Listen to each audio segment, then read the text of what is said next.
오늘 하나님의 말씀은 요한복음 10장 4절에서 6절까지의 말씀입니다. 요한복음 10장 4절에서 6절까지의 말씀을 우리 같이 한 목소리로 읽겠습니다. 같이 읽겠습니다. 시작. 자기 양을 다 내놓은 후에 앞서가면 양들이 그의 음성을 아는 고로 따라오되 타인의 음성은 알지 못하는 고로 타인을 따르지 아니하고 도리어 도망하느니라. 예수께서 이 비유로 그들에게 말씀하셨으나 그들은 그가 하신 말씀이 무엇인지 알지 못하니라. 아멘. 한번 같이 기도하겠습니다. 하나님 아버지, 이 거룩한 주일 우리를 또 불러주시고 예배의 자리로 인도해 주셔서 감사를 드립니다. 하나님, 참 우리가 쉼이 없는 인생을 살아가고 있고 피곤한 인생을 살아갑니다. 오늘 예배 가운데 진정한 안식과 쉼을 누릴 수 있도록 도와주시고 말씀의 은혜를 누리며 우리가 무엇을 붙들고 살아가야 될지를 깨닫는 시간 될 수 있도록 도와주시옵소서. 감사를 드리옵고 예수님의 이름으로 기도합나이다. 아멘. 계속해서 목자와 양이라는 주제를 함께 살펴보고 있습니다. 오늘 제목은 이제 목양의 원리인데요. 그래서 목양이라고 하는 것은 목자가 양을 돌보는 것을 말합니다. 목자가 양을 치는 것, 이것이 목양입니다. 목양과 사육이 있는데 이 둘의 중요한 차이점이 있습니다. 사육이라고 하는 것은 그냥 먹이고 배만 부르면 되는 거예요. 목표가 없어요. 복잡하거나 골치 아픈 것을 싫어합니다. 그저 입맛에 맞는 말 해주고 마음 불편하지 않게만 해주는 거죠. 그래서 다음 주에 안 빠지고 교회에 나오기만 하는 것, 여러분 이것이 사육입니다. 사육. 이 사육의 특징이 무엇이냐면 생각하기를 싫어한다라고 하는 거죠. 도무지 배우려고 하지 않습니다. 그리고 도무지 변화를 갈망하지 않습니다. 그저 주일에 한번 교회에 나와서 예배드리고 나의 필요를 채우는 것, 이거 외에는 아무런 관심이 없어요. 여러분 이것이 사육입니다. 근데 목양은 뭐냐? 목표가 있습니다. 그래서 언제나 가르침이 있고 배움이 있습니다. 그리고 그 가르침 앞에서 깎이는 아픔과 성숙이 있습니다. 다시 말해서 날마다 그리스도를 닮아가는 변화가 있다라고 하는 거죠. 이것이 목양이라고 하는 겁니다.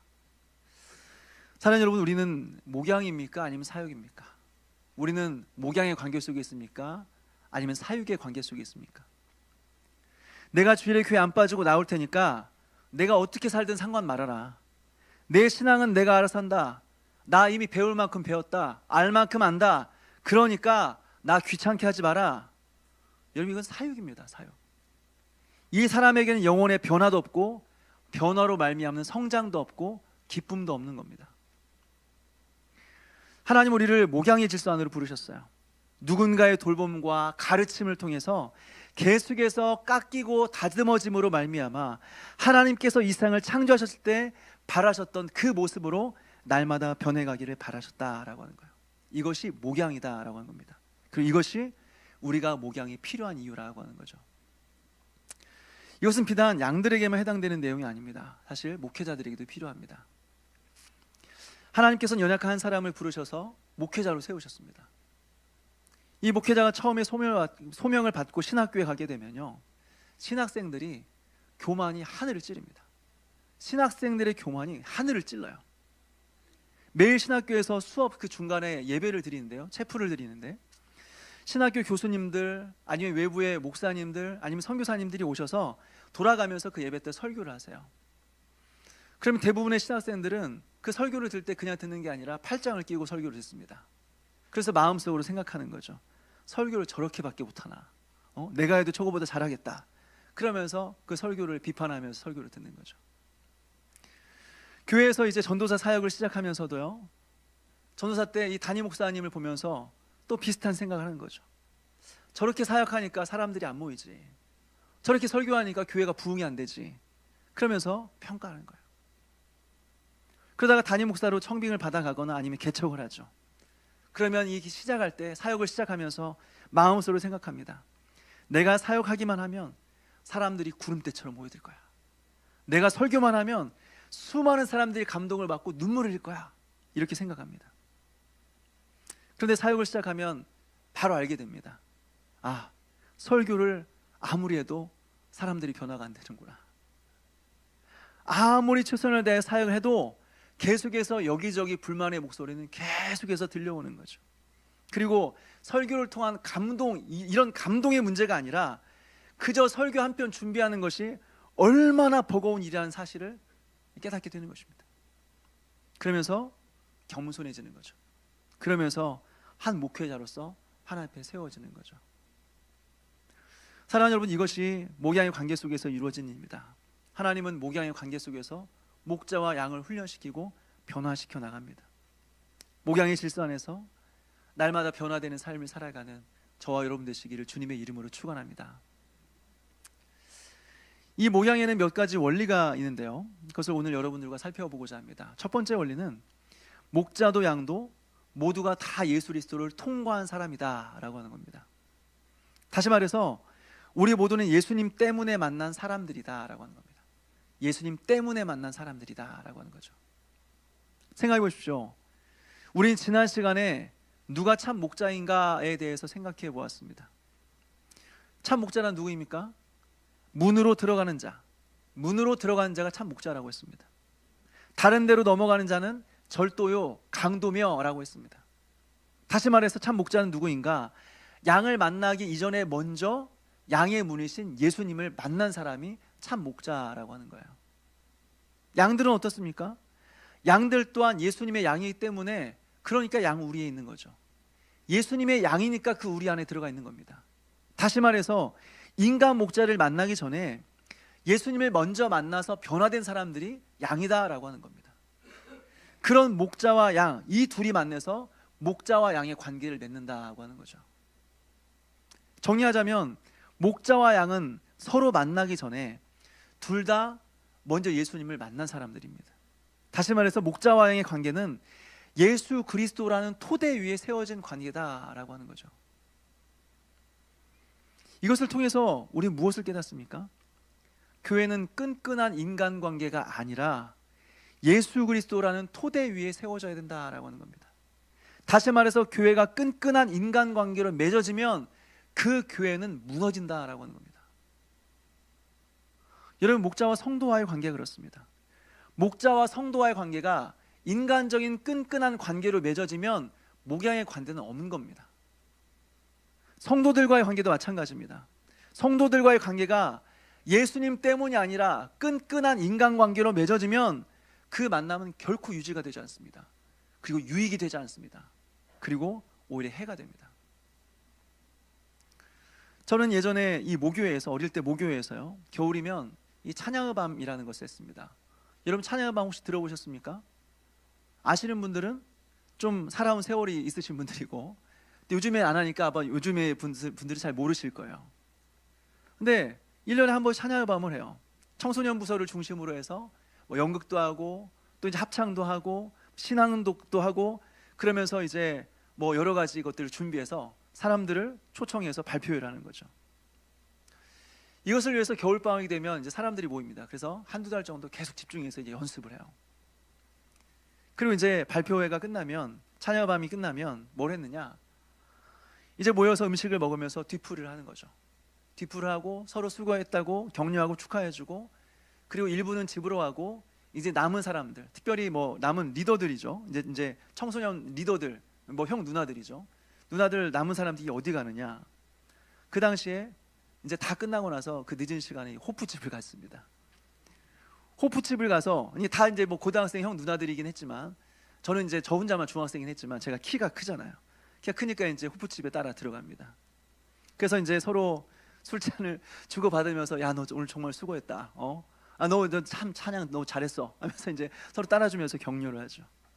근데 참 희한하게도 그 술을 마시면 항상 눈물 흘리시는 분이 있습니다. 술만 마시면 이렇게 막 눈물 흘리고 통곡하는 분이 있어요. 기껏해야 다들 고등학생인데 뭐가 이렇게 힘든 일이 많은지 눈물 흘리는 거죠. 그러면서 옆에서는 아, 괜찮아, 인생은 다 그런 거야 하면서 이렇게 위로해주는 모습을 봅니다. 그걸 보면 사실 그때 당시에 그 모습이 저는 참 좋더라고요.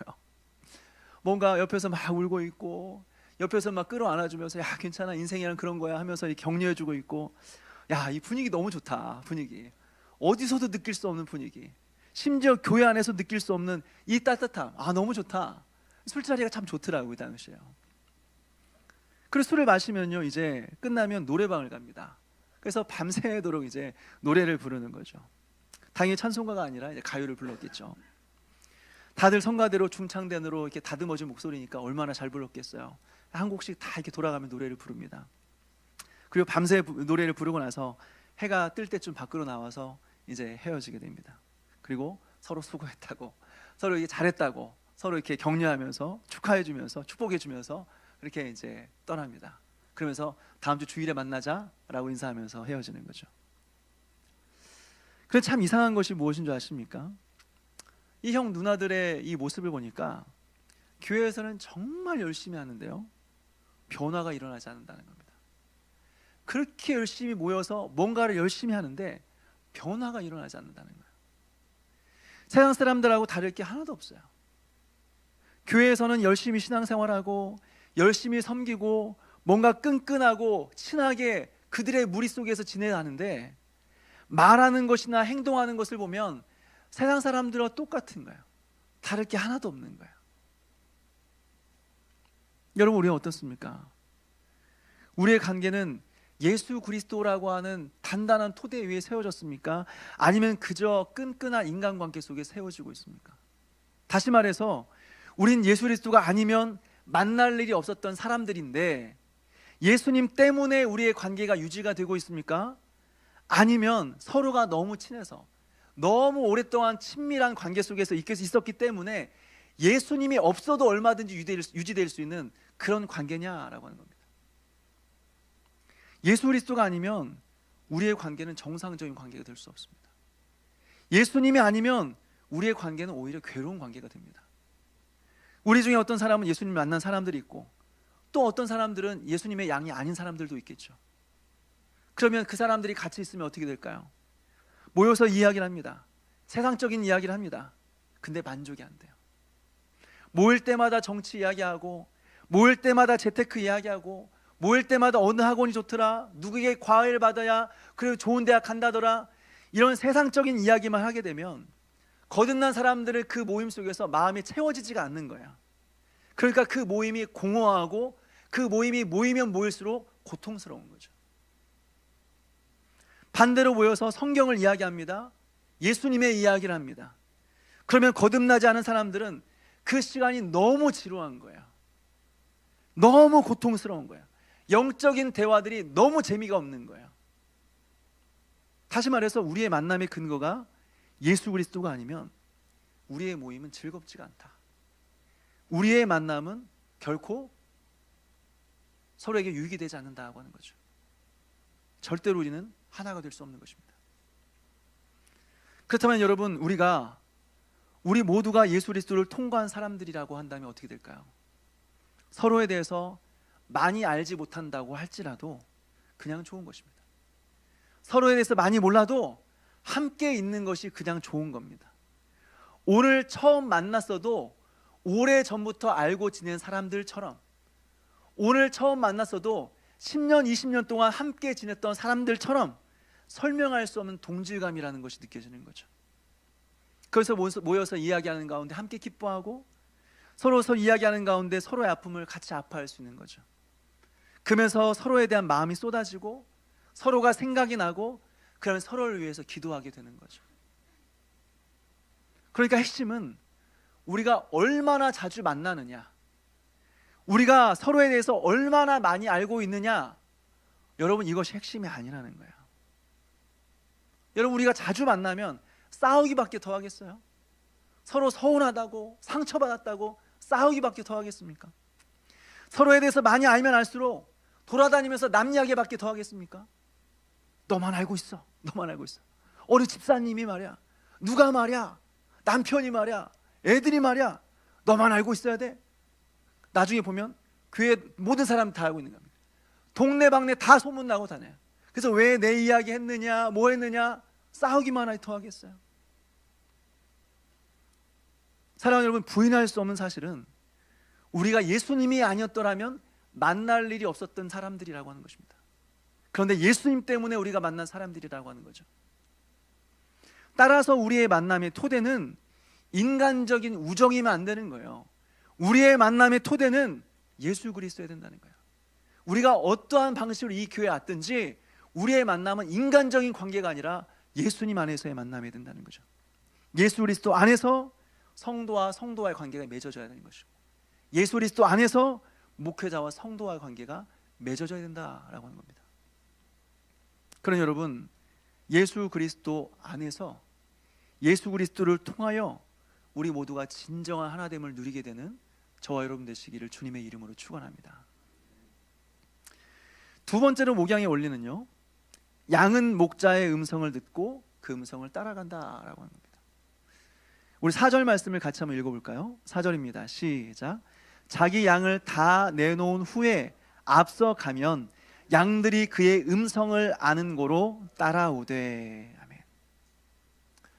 앞에 1절부터 3절까지가 우리 안으로 들어가는 이야기였다고 한다면 4절부터는 이제 우리 안에서 밖으로 나오는 이야기입니다.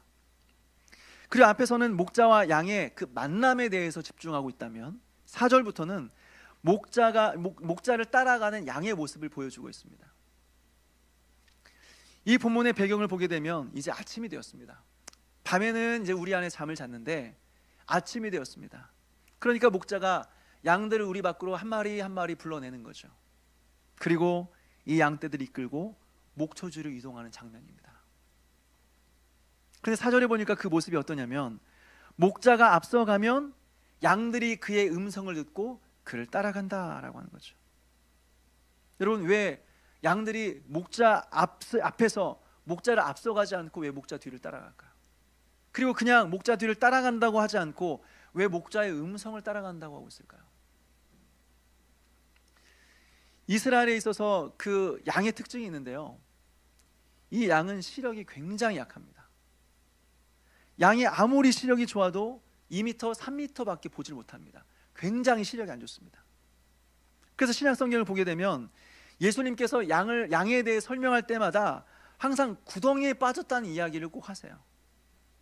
안식일에 양이 구덩이에 빠졌으면 구해내지 않겠느냐, 양을 이야기할 때마다 구덩이 이야기를 해요. 왜 그래요? 이것은 없던 이야기를 만들어내는 게 아니라 실제로 그 당시에 자주 있었던 일이라고 하는 거예요. 양은 앞을 볼 수가 없기 때문에 주변에 있는 구덩이들이 굉장히 많이 있는데 안 보이니까 계속 빠진다는 거예요. 이런 일들이 그 당시에 계속해서 있었던 일이에요. 그 정도로 양은 시력이 약하다, 이게 양이다라고 하는 거죠. 뿐만 아니라 양의 특징은요, 튼튼한 이빨이 없습니다. 그러니까 뭐 누군가와 싸우더라도 그 이빨로 누군가를 물어뜯을 수가 없어요. 또 염소처럼 날카로운 뿔이 있는 것도 아니고 치타처럼 빠른 다리가 있는 것도 아니에요. 또 곰같이 날카로운 발톱이 있는 것도 아니고 카멜레온처럼 자신을 자유자재로 바꿀 수 있는 것도 아니에요. 무엇보다 이 양들은요, 깨끗하지가 않아요. 여러분, 양떼 목장 가보신 적 있으세요? 아이들이 어렸을 때 이 애들한테 양을 보여주고 싶어가지고 강원도에 있는 양떼 목장을 한번 데리고 간 적이 있습니다. 저도 태어나서 양을 실제로 보는 건 그때 처음이었어요. 저기 멀리 이렇게 양떼들이 모여 있는데 너무 설레더라고요. 그래서 빨리 가서 우리 아이한테 이제 양을 보여주고 싶다. 데리고 가는데 한 100m 전방부터 냄새가 나기 시작하는 거예요. 냄새가 고약하게 나더라고요. 그리고 가까이서 보니까 깜짝 놀랐어요. 양털 색깔이 흰색이 아니더라고요. 성경에서는 이 양털 같이 희게 되리라 라고 하니까 양털 색깔이 흰 줄 알았어요. 근데 실제로 보니까 양털 색깔이 진한 회색이더라고요. 먼지가 하도 묻어가지고 색깔이 하얀색이 아니에요. 한마디로 말해서 이 양이라는 동물은요, 동물 중에서 가장 못난 동물입니다. 잘난 게 하나도 없어요. 그래서 그 당시에 최고의 욕이 뭐였냐, 이 양 같은 놈아, 이 최고의 욕이었어요. 가장 수치스러운, 가장 치욕스러운 욕이 양 같은 놈아 했어요. 하도 못났으니까. 그러니까 양은 절대로 스스로 혼자 살아갈 수 있는 존재가 아니에요. 목자 없이 살아갈 수 없는 존재예요. 성경에서 우리를 양이라고 말한 이유가 바로 이것 때문이에요. 우린 스스로의 힘으로 살 수 있는 존재가 아니라는 거예요. 목자 없이 살 수 없다는 거예요. 그래서 늘 목자를 따라가야 되는 존재가 양이라고 하는 거예요. 예전에 한 신문 기사를 본 적이 있습니다. 그 기사 내용을 보니까요, 중동에서 양 한 마리가 도망갔습니다. 양털을 깎을 때가 됐는데 이 양은 양털 깎는 걸 너무 싫어하는 거예요. 너무 싫으니까 양털 깎을 때가 되자 이 양이 도망가 버렸어요. 우리에서 탈출했습니다. 목자가 한참을 찾았는데 찾지를 못했어요. 그러다가 한 5년이 지나서 5년 만에 이 양이 다시 나타났습니다. 스스로 목자를 찾아왔습니다. 그런데 그 모습이 어떤 모습이었느냐? 신문기사의 표현을 그대로 빌리자면 이렇게 표현했습니다. 양의 모습이 커다란 곰과 같았다. 양의 모습이 커다란 곰과 같았대요. 털을 깎지 않아서 털이 막 자라니까 나중에는 곰 모양이 됐다는 거죠. 너무 불편하니까 몸을 도저히 움직일 수가 없으니까 이제 목자를 찾아온 거죠. 그러면서 그 양의 이름을 소개하고 있는데 그 이름이 잊혀지지 않아요. 그 양의 이름이 슈렉이었어요. 슈렉. 나중에 알게 된 사실은 양은 털을 제때 깎지 않으면 그 양털 무게가 너무 무겁대요. 너무 무거워서 움직일 수가 없고 심지어는 그 무게에 짓눌려서 죽을 수도 있대요. 그러니까 양은 정기적으로 털을 깎아줘야 된대요. 그러니까 양은요 정말로 혼자 할 수 있는 게 아무것도 없는 존재예요. 이게 양이에요. 그리고 이것이 우리의 모습이라고 하는 거죠. 그래서 우리에게는 목자가 필요하고 그렇기 때문에 우리는 언제나 목자를 따라가야 된다고 하는 거죠. 그때 우리는 푸른 초장과 쉴만한 물가에 도달하게 된다라고 하는 거죠. 그래서 여러분 우리의 신앙의 목표는요 홀로서기가 아니에요. 우리의 신앙의 목표는 혼자서도 잘할 수 있는 게 아니에요. 우리의 목표는 올바른 목양 관계 안에 머물러 있는 거예요. 올바른 목양 관계 속에 있는 것이 우리의 신앙의 목표인 거예요. 사랑하는 여러분, 올바른 목양 관계 안에서 목양의 원리를 따라서 목자의 음성을 쫓아 살아가는 저와 여러분 되시기를 주님의 이름으로 축원합니다. 세 번째 목양의 원리는 모본의 원리입니다. 우리 다시 4절 말씀을 같이 한번 읽어볼까요? 4절입니다. 시작. 자기 양을 다 내놓은 후에 앞서가면 양들이 그의 음성을 아는 고로 따라오되. 아멘. 여기서 보니까 이 양들이 우리에서 밖으로 나왔지만 바로 움직이지 않습니다. 목자가 움직일 때까지 양들은 밖에 나왔지만 목자를 기다리면서 계속해서 가만히 서 있습니다. 그리고 어떻게 해요? 목자가 앞서가기 시작하니까 양들이 그 뒤를 그제서야 따라간다라고 하는 거예요. 여기서 우리는 무엇을 깨닫습니까? 모본의 원리를 깨닫습니다. 목자는 항상 양들 앞서가고 양들은 그 뒤를 따라간다는 거예요. 다시 말해서 목자가 가는 길은 어떤 길이냐? 양들이 따라오기를 바라는 그 길이라고 하는 거죠. 그러니까 먼저 그 길을 간다라고 하는 거예요. 사랑하는 여러분, 예수님께서 육신을 입으시고 이 땅에 오신 이유가 무엇인지 아십니까? 예수님께서 그냥 오시는 것이 아니라 인간의 몸을 입고 이 땅에 오신 이유가 무엇인지 아십니까? 첫 번째는 죽으시기 위해서 오신 거예요. 죽으시기 위해서 이 땅에 인간의 몸을 입고 오신 거예요. 우리를 대신하여 대속물로 제물 삼아 하나님 앞에 드리기 위해서 인간의 몸을 입고 오신 거예요. 두 번째로 본을 보이시기 위함입니다. 본을 보이기 위해서 인간의 몸을 입고 오셨다는 거예요. 여기서 본이라고 하는 것은 아이들이 글씨를 배울 때 그 점선을 따라서 글씨가 있지 않습니까? 그러니까 글씨는 모르지만 보고 쓰기는 너무 어려우니까 점선을 따라서 그림을 그리듯이 그냥 따라가는 거예요. 그러면서 가방, 나비 하는 거죠. 이것이 본이에요. 본. 그대로 따라가면 결과에 이르게 되는 것, 이게 본이에요. 예수님께서 육신의 몸을 입고 이 땅에 오신 이유가 이거라는 거죠. 우리에게 본을 보이시기 위해서라고 하는 겁니다. 참 사람으로 살아간다는 것이 도대체 뭔지, 구원받은 자가 하나님을 사랑하며 살아간다는 것이 어떤 삶인지, 창조의 목적을 따라 살아간다는 것이 구체적으로 무엇인지를 보여주고 싶으셨던 거예요. 그래서 진짜 하나님의 영광을 살아가는 삶이 무엇인지, 정말 창조의 목적을 살아가는 삶이 무엇인지 알려면 우린 예수님께서 이 땅에서 보이셨던 그 삶의 모본을 따라 살아가면 된다라고 하는 거죠. 근데 여러분, 우리 예수님은 우리 모두가 스스로 성경을 읽고 예수님의 생애를 묵상함으로써 스스로 예수님의 뒤를 따라가는 삶을 충분히 살 수 있다, 그렇게 생각하지 않으셨습니다. 그래서 어떻게 해요? 예수님 우리에게 인간 목자를 보내주셨다라고 하는 거죠. 그래서 인간 목자가 예수님께서 따라오시기를 바라시면서 모본을 보이셨던 그 삶을 성경에서 먼저 배우고 몸소 행함으로 말미암아 양들이 따라오도록 했다라고 하는 겁니다. 그래서 인간 목자의 사명은 무엇이냐?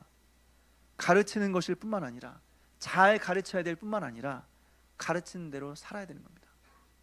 가르치는 대로 살아야 되는 거예요.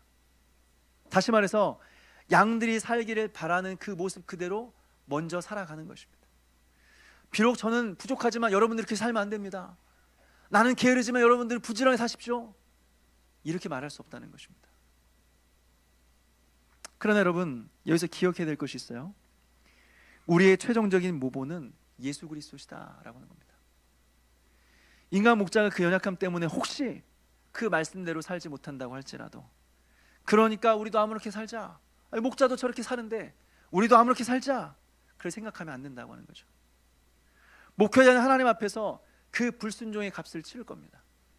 하나님 앞에서 말씀을 맡은 자들은 그 받는 심판이 훨씬 더 클 겁니다. 그렇지만 성도들은 목자가 본을 보이지 못하니 내가 이렇게밖에 못 산다, 핑계하면 안 되는 것입니다. 예수님께서 보이신 본을 따라서 살아가야 될 의무와 책임이 있다라고 하는 거죠. 반대로 목회자의 인격과 삶이 너무 고결해서, 너무 대단해서 다 필요 없다, 나 목사님만 보고 목사님 말만 듣고 따라가겠다, 아무것도 듣지 않겠다, 아무것도 바라보지 않겠다, 목사님만 따라가겠다. 물론 이 세상에 그런 사람이 혹시 있을지 모르겠어요. 그렇지만 그것도 건강한 신앙이 아니다고 하는 거죠. 사람을 의지하는 순간 이런 반드시 실망할 일이 생깁니다. 무엇보다 하나님은 우리가 한 사람에게 절대적으로 매어 살아가는 것을 원치 않으십니다. 목양의 핵심은 한 사람에게 매이는 것이 아닙니다. 목양의 핵심은 한 사람 밑에 예속되는 것이 아닙니다. 결국 예수 그리스도께 인도하는 것이 목양이에요. 결국 그 목회자를 통해서 예수님을 만나는 것이 목양의 핵심이다라고 하는 거예요. 한 사람에게 매이는 것이 아니라는 것입니다. 그러나 여러분, 우리가 목자의 본을 따라서 살아가되 최종적인 모본이 예수 그리스도이심을 기억하면서 예수님께서 보이신 그 본을 따라 살아가는 저와 여러분 되시기를 주님의 이름으로 축원합니다. 마지막 네 번째 목양의 원리는요, 인격적인 관계입니다. 사랑하는 여러분, 목자와 양의 관계는요, 맹목적인 복종의 관계가 아닙니다. 복종의 관계가 아니라 인격적인 관계입니다. 여러분, 세상의 질서는 어떻습니까? 세상의 질서는요, 힘으로 이루어지는 질서입니다. 돈이든 뭐든 어쨌든 힘 있는 사람이 이 세상을 지배하게 되는 거죠. 아무리 법과 질서가 있어도 법과 질서라는 테두리 안에서 우리가 보호를 받는다고 할지라도 결국에 다 힘 있는 사람 중심으로 그 법과 질서가 재편되지 않습니까? 제가 가장 싫어하는 말 중에 하나가 뭐냐면, 안 되면 되게 하라, 안 되면 되게 하라. 제가 가장 싫어하는 말이에요. 안 되는데 어떻게 되게 하냐고요. 안 되는 일인데 어떻게 그걸 되게 만들 수 있습니까? 된다고 한다면 어떻게 그게 안 되는 거였습니까? 되면 되는 거고 안 되면 안 되는 거예요. 그런데 군대를 가니까요, 안 되는 일이 되는 게 보여지더라고요. 불가능한 일인데, 이건 도저히 할 수 있는 일이 아니라고 생각했는데 그 불가능한 일이 되는 것을 봤어요. 그래서 저는 그 군대에 있을 때 잠깐 그런 권력의 맛을 잠깐 본 적이 있습니다. 장교로 군대에 가서 전역할 때쯤 되니까요, 이제 제 이렇게 위에 몇 명이 없더라고요. 대대장님, 작전과장님 몇 명, 한두 명 이외에는 제 위에 사람이 없더라고요. 다 밑에 한 400명이 밑에 있더라고요. 그렇다고 제가 그 400명에 대해서 제가 욕을 하거나 폭력을 행한 적은 단 한 번도 없습니다. 제가 군대 가면 제가 뜻을 세웠던 거는, 나는 절대로 욕하지 않을 거야, 뜻을 세우고 군대를 갔습니다. 욕하거나 폭력을 행한 적이 단 한 번도 없습니다. 그런데도 군대에 있으니까요, 제가 바라는 대로, 제가 말하는 대로 다 이루어지더라고요. 어떤 일을 시키면 다 그대로 이루어져요. 즉각 이루어집니다. 혹시 힘들다고 하거나 못한다고 하면 말 한마디 하면 돼요. 욕할 필요도 없어요. 무슨 폭력을 행할 필요 없어요. 말 한마디 하면 돼요. 아, 그렇구나, 아, 힘들구나, 아, 그럴 수 있지. 우리 그러면 완전군장하고 한번 모여볼까? 완전군장하고 한번 연명장을 돌면 생각이 좀 바뀌어질 수도 있어. 말 한마디 하면 다 되더라고요. 안 되는 게 없어, 안 되는 게. 그러니까 전역한 이후에 좀 힘들더라고요. 밖에 나오니까 바라는 대로 말하는데 안 이루어져요. 사람들이 제 말 안 들어요. 그래서 좀 이렇게 힘든 시간들이 좀 있었습니다. 근데 여러분, 이건 세상의 질서죠. 힘으로 움직이는 것은 세상의 질서입니다. 목양의 질서는 아니에요. 이것이 아니에요. 목양의 질서는 인격적인 겁니다. 인격적인 것. 여러분, 인격적이라는 말이 무슨 말인지 아십니까? 인격적이라고 하는 말은 스스로 선택할 수 있다는 것입니다. 스스로 선택할 수 있다는 거야. 내가 상대방을 힘으로 막 조종하는 것이 아니라, 상대방이 원하지 않는데 내가 힘으로 막 이끌어가는 것이 아니라 스스로가 선택할 수 있도록 기회를 주는 거야. 상대방이 원하지 않는데 막 끌고 가는 것은 비인격적이라고 하는 거야. 인격적이라는 말은 상대방의 선택권을 넘겨주는 것입니다. 이것이 인격적인 관계예요. 목양의 관계가 그렇습니다. 목자는 양들을 억지로 끌고 가지 않습니다. 지식으로 누르고 힘으로 누르고 나이로 누르고 그러면서 원치 않는 삶을 살아가도록 만들지 않습니다. 만약 그렇게 되면 반드시 문제가 생겨요. 억지로 하는 건 반드시 문제가 생깁니다. 그래서 목회자는 어떻습니까? 성도들에게 하나님의 말씀을 정확히 전달하되 이것이 하나님의 뜻입니다. 우리는 이렇게 살아가야 됩니다. 말하되 성도들이 그 말씀에 순종할 때까지 기다려야 돼요. 기다리는 것밖에는 할 수 있는 게 아무것도 없어요. 아무리 예배 시간에 늦지 말고 일찍 와서 10분 전에 와서 기도로 준비하라고 해도, 그렇게 안 돼도 제가 할 수 있는 것은 기다리는 것밖에 할 수가 없어요. 그래서 목회자의 가장 필요한 사실은 무엇이냐? 오래 참는 거예요. 오래 참는 거예요. 그런데 여기서 한 가지 더 살펴보기 원하는 것은, 이렇게 목회자가 억지로 끌고 가지 않는데 어떻게 양들이 따라오냐죠. 어떻게 양들이 따라오느냐? 도대체 어떻게 이것이 가능한 일이냐? 라고 하는 거죠.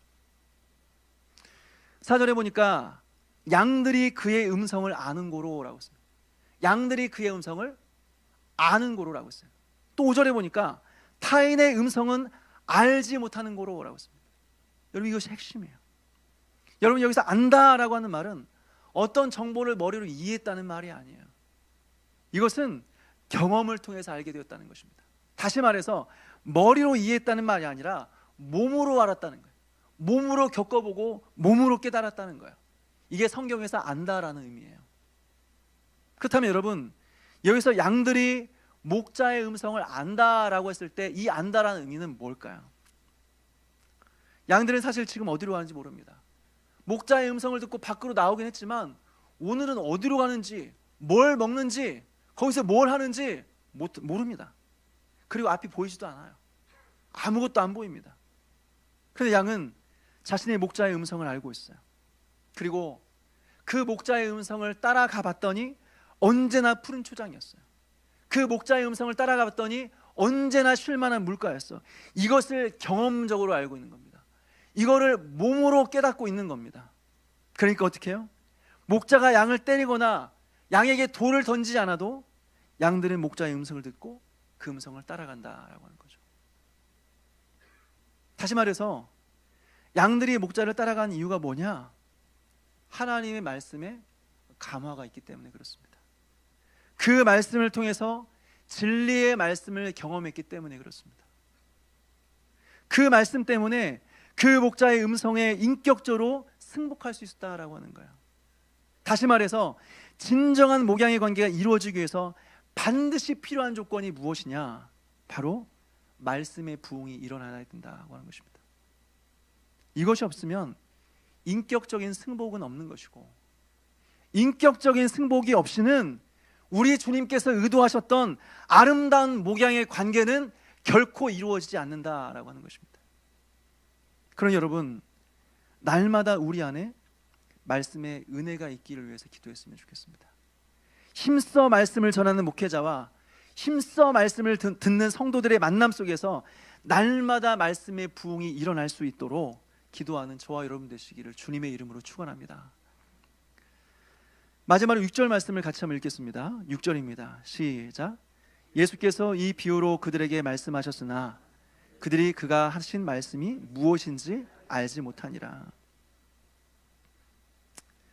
예수님께서 목자와 양의 비유를 말씀하셨지만 사람들은 이 말을 이해를 못했습니다. 오늘도 마찬가지입니다.